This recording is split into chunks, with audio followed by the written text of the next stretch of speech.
Shalom anak-anak, selamat pagi. Apa kabar kalian semuanya? Miss harapkan kalian tetap sehat, semangat dalam melakukan pembelajaran online pada pagi hari ini. Oke anak-anak, sekarang kita masuk di pembelajaran yang ke-6. Miss minta kalian perhatikan ya. Kita buka halaman 72. Sudah? Nah, sebelum Miss mulai, Miss akan beritahu kepada anak-anak semuanya bahwa nantinya akan ada beberapa pelajaran yang akan kami skip ya, termasuk Miss dan Miss Nora akan skip beberapa materi yang sudah yang sudah pernah kita pelajari, jadi tidak kami ulangi lagi, mengingat waktunya untuk kalian belajar itu sangat pendek ya. Jadi kami mengejar untuk materi PAT biar bisa selesai. Oke, nah kita sekarang buka di halaman 72. Miss minta kalian perhatikan, Miss bacakan di sini. Tuhan menciptakan perubahan energi agar bermanfaat bagi manusia. Dengan adanya perubahan energi tersebut, manusia dapat melakukan kegiatan hidupnya. Nah, kalau misalnya kita tidak ada energi, bagaimana kita bisa melakukan kegiatan? Ya kan? Jadi kita harus memanfaatkan energi yang ada. Ya, hampir seluruh kegiatan manusia dilakukan dengan memanfaatkan perubahan energi. Mungkin hanya energi cahaya dan energi panas matahari yang dapat langsung dimanfaatkan tanpa perlu perubahan. Nah, di bawah ini ya ada tabel ya. Tapi Miss tidak meminta untuk kalian mengisi tabel ini, tapi paling tidak Miss akan ambil beberapa contoh ya. Tapi tidak usah kalian tuliskan, hanya supaya kalian mengerti dan kalian tahu saja. Misalnya di sini ada dituliskan bahwa energi kimia menjadi energi panas, contoh bendanya adalah kompor. Ya kan, peristiwanya apa? Gas yang dibakar untuk menghasilkan panas pada saat orang tua atau kita sedang memasak. Ya. Lalu contoh yang lain apa? Misalnya nomor 2, ya, energi kimia menjadi energi gerak. Misalnya contoh bendanya itu mobil ya, mobil atau motor. Nah, mobil bila diisi bahan bakar maka dia bisa bergerak. Bahan bakarnya apa? Bensin ya. Kemudian lihat lagi untuk energi cahaya misalnya ya, energi kimia menjadi energi cahaya. Nah, itu misalnya lampu minyak ya, lampu minyak atau bisa dibilang juga dengan lilin. Nah, di sini akan muncul cahaya api sebagai hasil dari pembakaran ya. Lalu bisa dilihat juga misalnya energi listrik menjadi panas. Misalnya apa? Setrika ya, yang kita sudah pelajari. Nah, itu untuk apa? Ketika aliran arus listrik ada di pada setrika tersebut, maka elemen pemanas itu akan menjadi panas, sehingga setrika itu bisa dipakai untuk melicinkan pakaian. Lalu selanjutnya misalnya energi listrik menjadi cahaya ya. Itu contohnya lampu ya, lampu yang biasa, penerangan yang bisa kita pakai sehari-hari. Nah, saat saklar dinyalakan, arus listrik mengalir dan membuat lampu itu menyala. Oke. Nah, sekarang masuk di pelajaran PKN. Ayo belajar. Kita bersyukur kepada Tuhan atas penciptaan alam dan isinya. Tuhan juga menciptakan berbagai bentuk energi dan perubahannya untuk memudahkan kehidupan manusia. Nah, siapapun memiliki hak untuk memanfaatkan energi tersebut.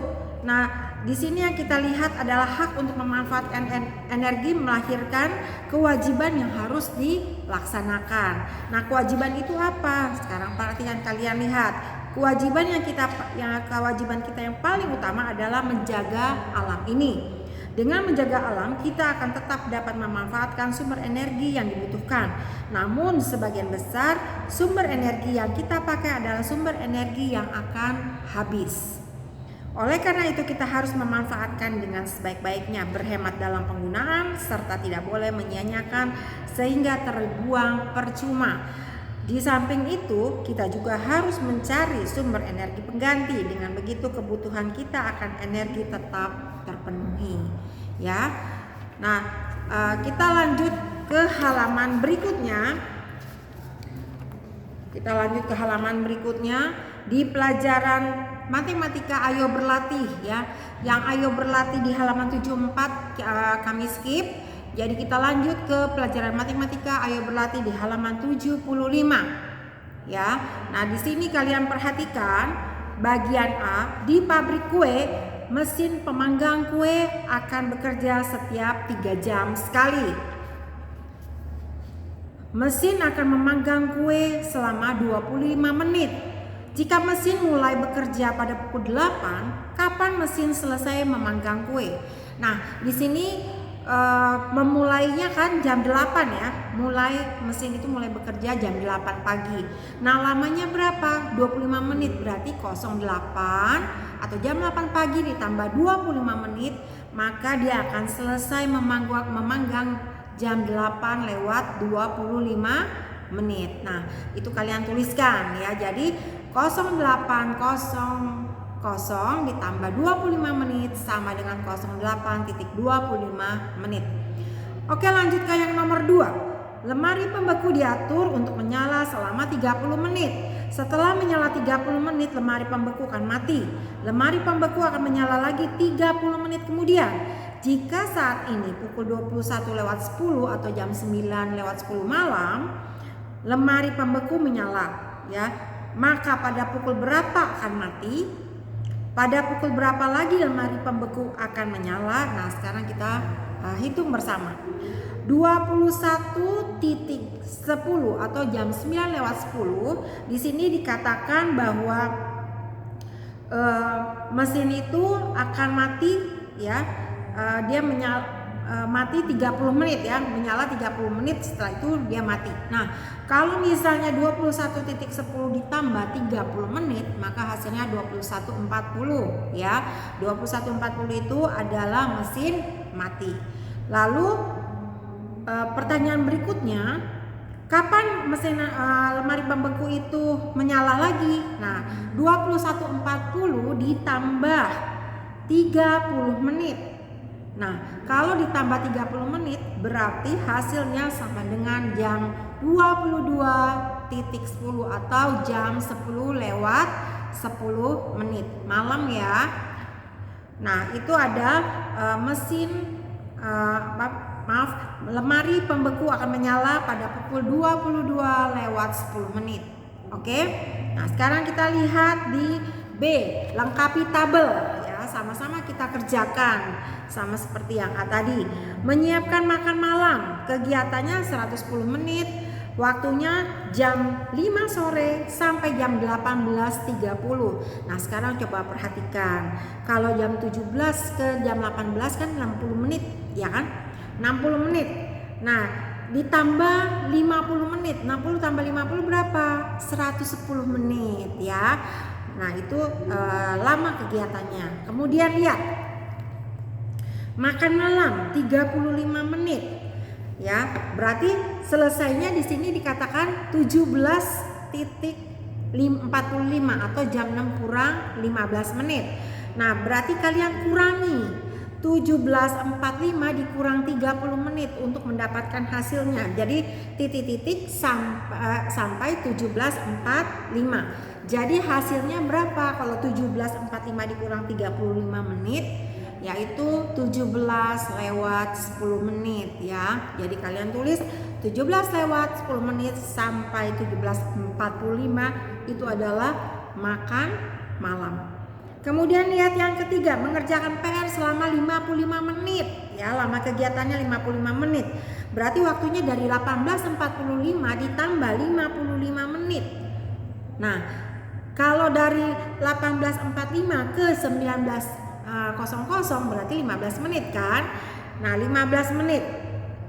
Kemudian ya, dari 55 menit ini ya, 55 menit ini dikurang 15 berapa? 40 kan? Ya. Nah, jadi 19.40 atau jam 19 lewat 40 menit. Nah, itu adalah mengerjakan PR. Jadi durasinya adalah atau lama kegiatannya adalah 55 menit. Selanjutnya, menonton televisi, di sini lama kegiatannya dikosongkan ya. Sementara waktunya 17.40 sampai 20.35. Nah, 19.40 itu ke jam 18 ke jam 20 berapa? Berapa menit? Iya, pinter, 20 menit ya. Nah, 20 menit ditambah 35 berapa?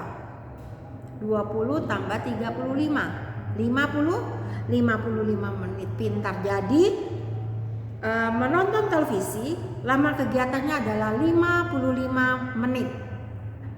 Selanjutnya sikat gigi dan mencuci kaki ya. Di sini lama kegiatannya 15 menit. Nah, waktu yang tersedia adalah 20 lewat 35 menit. Nah, kalau 20 lewat 35 menit berapa tambah 15 menit? Hasilnya adalah 20 lewat 50 menit ya. Kemudian tidur malam. Nah, coba kalian hitung 21 sampai jam 5 pagi. Itu ada berapa jam? Benar, 8 jam. Oke. Nah, kita punya pelajaran sehari ini pada hari ini sampai di sini. Nanti kalian lanjutkan sebagai tugas kalian di rumah adalah evaluasi ya. Oke anak-anak, terima kasih semuanya. Miss harapkan kalian tetap sehat, semangat dalam melakukan pembelajaran pada hari ini. Oke, pesan Miss jangan lupa tetap menjaga jagalah kalian kesehatan kalian, menjaga jarak, memakai masker dan mencuci tangan. Jangan lupa untuk selalu berdoa. Oke, terima kasih anak-anak. Tuhan Yesus memberkati. Bye bye.